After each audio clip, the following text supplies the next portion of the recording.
A friend's gonna do a video about my knuckle tattoos. I did one about my hand in the past, and so I just wanted to elaborate on that. And yeah, so I think the most common knuckle tattoos to get are either 2 4-letter words or 1 8-letter word, which I think is honestly one of the best things you can do for your knuckle tattoos. The only thing I would say is if you're gonna do that, I would recommend getting a different font than most people. I mean, Old English is classic and it's not going anywhere, but I got a different one. I think it's called like Old Victorian, something like Gothic Victorian, something like that.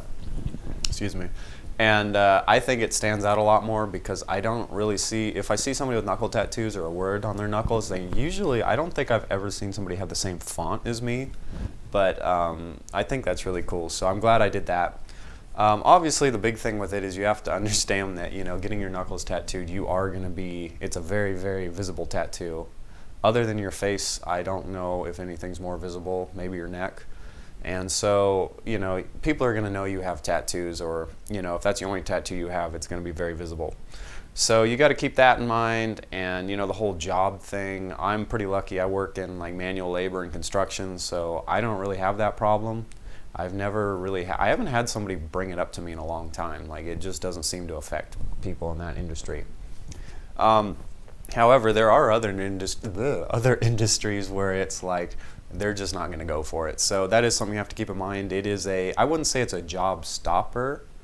It's a job resistant. I don't know. It's kind of like it's like half kind of job stopper. I guess I wouldn't even say that. So yeah, there's that. And then, you know, I would just say get something unique. I actually had a little wolf that I kept on here that's from a previous tattoo I had. I had that for like 2 months before I got the rest of them done.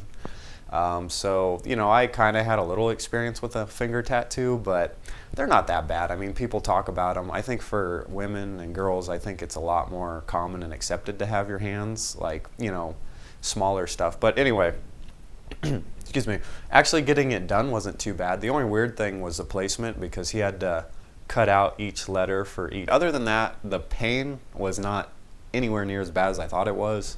I know when you look at tattoo pain charts, it's like hands are always up there with other stuff, and it's like, I don't really think they were that bad. I mean, they're definitely sting, and they're definitely, you feel them, but they weren't the mind-numbing pain that I think people try to make it sound like. It hurts, but it's not that bad. I mean, I still think it's nothing compared to your ribs. I mean, I have never gotten a tattoo that compares to getting your ribs tattooed. So that's my take on the pain part. But other than that, it was quick. It was 3 hours. I was in and out. And the tattoo process, the experience was fucking awesome. Couldn't have asked for a better experience. So the other part of this that, you know, I think main reason people are going to watch this video is the aftermath, dealing with having knuckle tattoos. So, you know, obviously people are going to look at you different. And, you know, I chose something that is, you know, shoegaze. That's one of my favorite music genres, and it's just a kick-ass word, I think. But it's not like gang or like rough or like tough or aggressive. So I think once people read it, and most people don't even know what it is, so they just kind of like move on. So I don't really get a lot there. I do get every once in a while, I'll get somebody that's like, oh, did you go to prison? But I've found that people that have gone to prison, for some reason, can figure out I haven't, just because of the way I got them. So it's, you know, I don't let that affect me. I just don't really. I think we're getting away from people having a lot of tattoos being in prison or out or whatever.